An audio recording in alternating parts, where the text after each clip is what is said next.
DIG साहब, यहाँ मेरी बेटी की हालत खराब है और उसके बाबा साहब पता नहीं किस हाल में होंगे। उनका अभी तक कोई पता नहीं चला है। डैड के दिमाग का फ्यूज सच में उड़ गया है या ये ड्रामा कर रहे हैं? डॉक्टर साहब, सब ठीक है ना? क्यों बाबा से ऐसे बर्ताव क्यों कर रहे हैं? देखिए, एक्सीडेंट की वजह से उनके सिर पर गहरी चोट लगी है, इसीलिए वो आप सबको पहचान नहीं रहे हैं।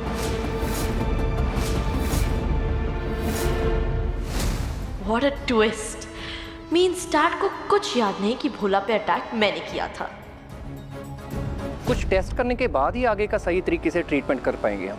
तब तक के लिए आप उन्हें कुछ भी याद करवाने की कोशिश ना करें, ताकि उनके दिल और दिमाग पे कोई टेंशन ना पड़े। अच्छी, धन्यवाद। नहीं तो उनकी सेहत बिगड़ सकती है। जी। अच्छा, मैं चलता हूँ। ये क्या हो गया मेरे बेटे को?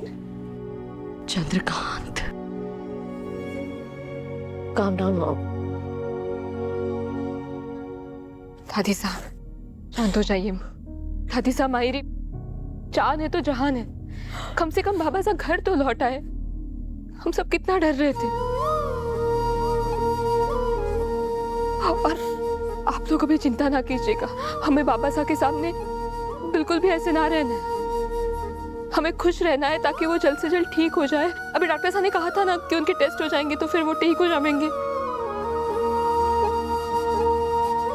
हमें हिम्मत ना हारनी चाहिए। आप दोनों बिल्कुल शांत हो जाइए, सब कुछ ठीक हो जाएगा। अरे सब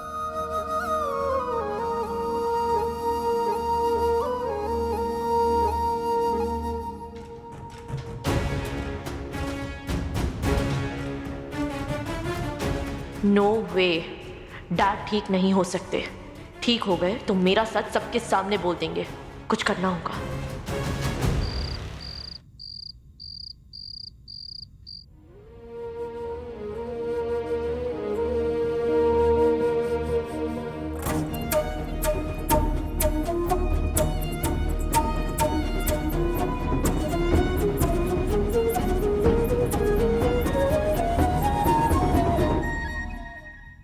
माँ,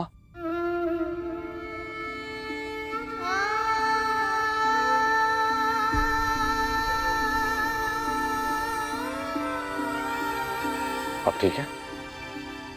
क्या हुआ था मुझे? मैं बेहोश कैसे हो गई?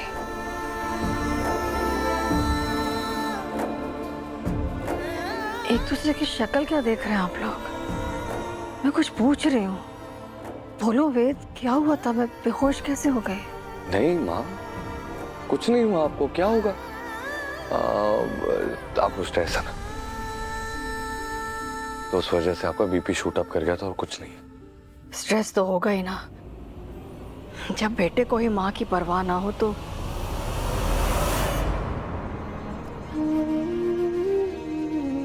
एक्सीडेंट की वजह से उनके सिर पर गहरी चोट लगी है, इसीलिए वो आप सबको पहचान नहीं रहे। आप उन्हें कुछ भी याद करवाने की कोशिश ना करें, ताकि उनके दिल और दिमाग पे कोई टेंशन ना पड़े। अब अगले चैप्टर का रिवीजन शुरू करो। अब अगले चैप्टर का रिवीजन। कैसे करूं पढ़ाई? इस हालत में कैसे करूं? वेद को फोन करके पूछती हूँ तारा जी की तबीयत अब ठीक है कि ना।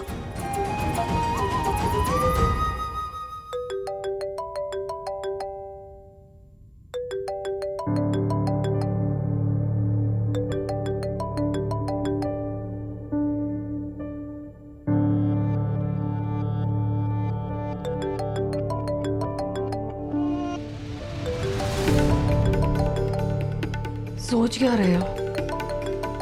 उठाओ ना।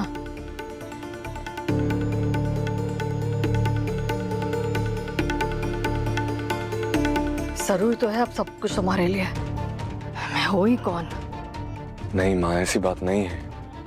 वो दरअसल बजाज हाउस में एक हादसा हो गया। चंद्रकांत साहब और सदानंद जी का एक्सीडेंट हो गया और सदानंद जी मिल ही नहीं रहे। पुलिस किसी तरह चंद्रकांत साहब को घर लेकर आई है, लेकिन चंद्रकांत साहब के सर पर चोट लगने की वजह से उनको ब्रेन इंजरी हो गई है। बहुत अजीब बिहेव कर रहे थे वो, किसी को पहचान भी नहीं रहे हैं। आई होप सब कुछ जल्दी ठीक हो जाए, इसीलिए शायद फोन कर रही है। I am sure Bajaj family अपनी पूरी कोशिश कर रही होगी चंद्रकांत जी का अच्छे तरीके से इलाज कराने के लिए और सदानंद जी को ढूंढने के लिए। तुम कोई पुलिस तो नहीं हो ना जो जाके ढूंढ के ले आओगे उन्हें। सरू को सिर्फ तुम्हें फोन करने का बहाना चाहिए। नहीं माँ, आप गलत सोच रही हैं, ऐसा नहीं है माँ। प्लीज कभी तो सरू की वकालत करना बंद करो वेद, कभी तो। माँ प्लीज शांत हो जाइए प्लीज माँ।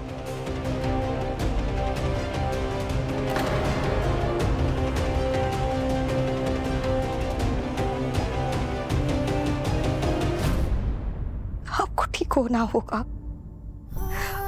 आप ऐसे मारे को और सरू को ना भूल सकते।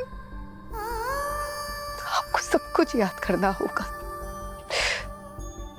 सब कुछ याद करना होगा।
सो जाइए, सो जाइए।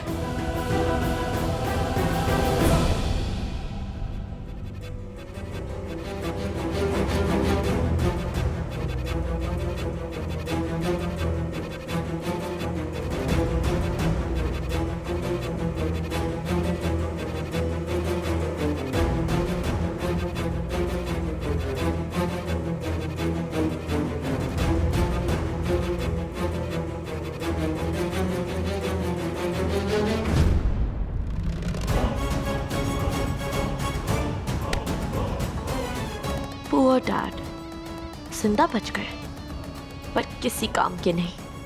और आगे भी जो ठीक होने का चांस था वो मैंने दवा बदल कर खत्म कर दिया।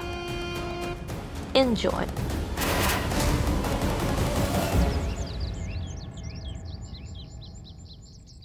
सरू, माँ को अब इंजेक्शन दे दिया गया है, उनका बीपी नॉर्मल आ गया, अब वो बेहतर महसूस कर रही। रामनाथ जी बाबा का लाख लाख शुक्र है कि उनकी तबीयत अब ठीक है। रिपोर्ट्स आने तक मैं सरू को माँ के लिवर के बारे में नहीं बता सकता, पहले ही बहुत परेशान है। वेद साहब,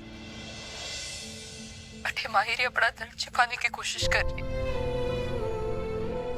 लेकिन मैं जानू कि वो अंदर ही अंदर कितनी तड़प रही होगी, कितने दर्द में होगी वो।